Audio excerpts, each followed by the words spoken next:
как выражает мысль какую-то. Он говорит из личного опыта. Все могу, когда?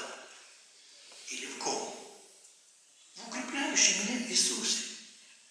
Я все могу. Исполнить Слово Божие, исполнить волю Божию в своей практической личной жизни я могу.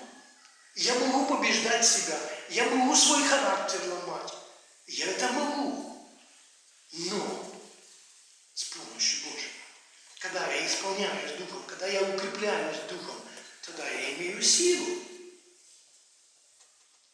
А если кто не может обладать собою, то печально, да?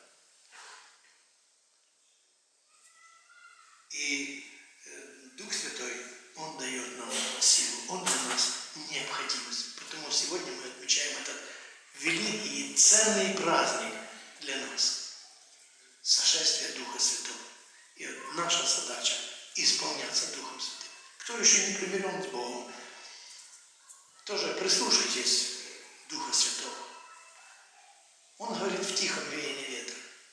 Он не кричит и не нагибает тебя. Но он говорит, что ты грешник. Если не покаешься, погибнешь. Потому сегодня у вас есть право в этом выполнить волю Божью. Господь призывает: придите ко мне все, труждающиеся и обремененные, и я что сделаю? Успокою вас. Дам мир сердцу вашему. Дам вам настоящую радость. Не ту, которую мы находим вот тут во временных наших каких-то ситуациях или обстоятельствах. А дам вам радость, которую никто не сможет у вас отнять.